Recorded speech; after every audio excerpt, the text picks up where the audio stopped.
Okay, so this is great. Tim looks up the top 10 things to do in New Orleans outside of drinking, which we'll probably do too. New Orleans has a Vietnamese food market that's every Saturday and has one of the largest Vietnamese communities. What, outside of Vietnam? Is that what you just read? Oh my gosh. If we haven't said it enough, and if you saw the Vietnam videos, like, Vietnam is very close to our hearts, and the 2 months on the motorbike trip, we just love Vietnamese food. Oh my gosh, this is gonna be so cool. This is gonna be like a Vietnamese New Orleans, Vietnam. It's gonna be like, wait, did I say that right?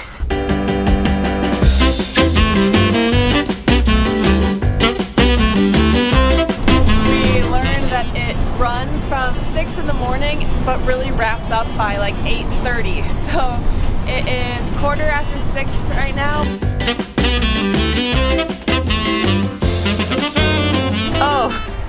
Oh, we found it.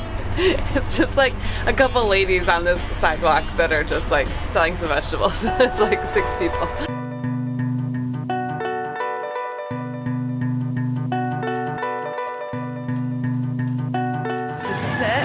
This is it, but we found some rice already, which is gonna be awesome.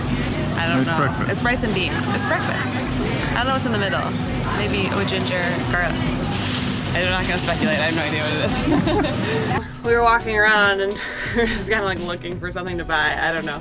And we don't really need any vegetables or fish. Okay, now you can eat. Well, it's 7:30.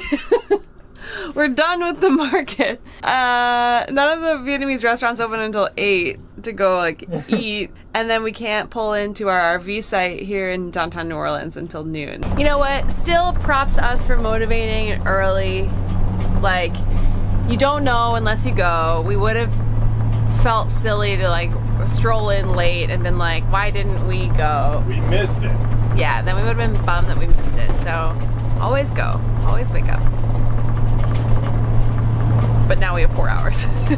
We came over here just a little ways from the market, try to salvage the morning, get some breakfast. I don't think this place is going to be open in the next 10 minutes like it says it is. So we're going to continue on to find a place that is open. Here's where a lot of our adventures come from, which I'm having all these like flashbacks to our other trip. But we just didn't do a great job of like documenting the process of getting where we were going. Okay, so like the Vietnamese market was kind of a bust. Now we have 4 hours to kill. We still want Vietnamese food.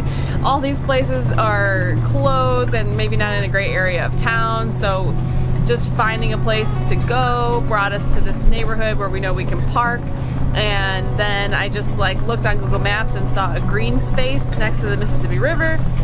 And I just zoomed in and I'm like, oh, the Charlemagne battlefield, what is that? And so instead of just like waiting in the parking lot for 2 hours for the Vietnamese restaurant to open, we're gonna go see what this battlefield is. Just downriver from New Orleans is Charlemagne, probably.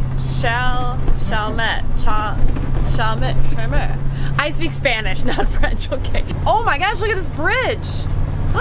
Oh, this is gonna be sweet. Wait, I'll read this and you guys can look at the bridge. Okay.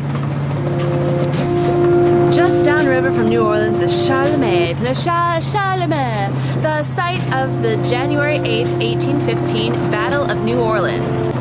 Americans took great pride in the victory and for decades celebrated January 8th as a national holiday just like the 4th of July. Oh. I bet if you know anything about history, you know about this battle. We don't. It's not open till 9, so we'll be there early. New plan. It's also kind of in a sketchy area of town, and there's nowhere to park, and it's all like gated off and closed. So we're just driving down the street some more, and then I saw another green thing, and it's like a cool park, and then it looks like probably the Saturday morning, like people will be out like walking by the river and stuff, I'm sure. And then we can go like see more of like a more populated area of New Orleans on this beautiful Saturday morning. Look at how cute these are. We are not in Kansas anymore. This is cool. This is very different from anywhere I've ever been. Wait a minute. I'm pretty sure we're at the end of some like big marathon or something. There's like thousands of people running right there.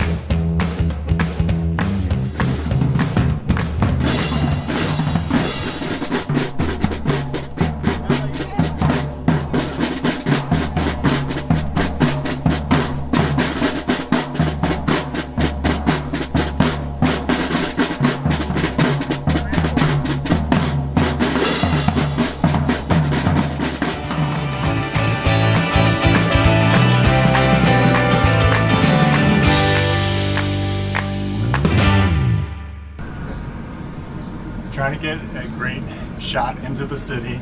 As soon as I got out over the water, I got a low voltage warning, and I'm sure we'll throw the footage over this. And it said it was landing immediately, so all I did was like pull back to get away from the water, and I had video of it just crashing. Like it went over buildings, and then the last thing I saw was in a tree. So luckily I could see in the clip and figure out like what warehouses it was crashing by. And then I was running there, so like I don't know, just to check what happened. I was sprinting there, and some lady walked by. She's like, "Did you crash your drone?" Yeah. All right, I set it under the tree. So Chappie is hanging by a thread here. Oh, come on. We have a broken propeller. He went into a tree. We have a broken propeller. We have a broken camera and a drone in the same week, Tim? Okay, I don't know what to tell you. What can you do? Well, that's one thing for the drone. I just can't believe it happened in the same 4 days as the camera. I know. We literally spent $700 at Best Buy 2 days ago for the camera that I'm holding. I don't know what to tell you. He'll fly again. If Austria didn't kill him, he'll be okay. Oh my gosh. I'm so hot though. Yeah. I just went for an impromptu run. Let's go eat some pho. Let's go eat some hot soup. Food was so awesome, and the bonus is there was so much food that we have breakfast tomorrow. This is like 2 full phos. This is the Vietnamese version of like 4 phos. Our foreseeable hangover, we're gonna be super excited to have this in the fridge.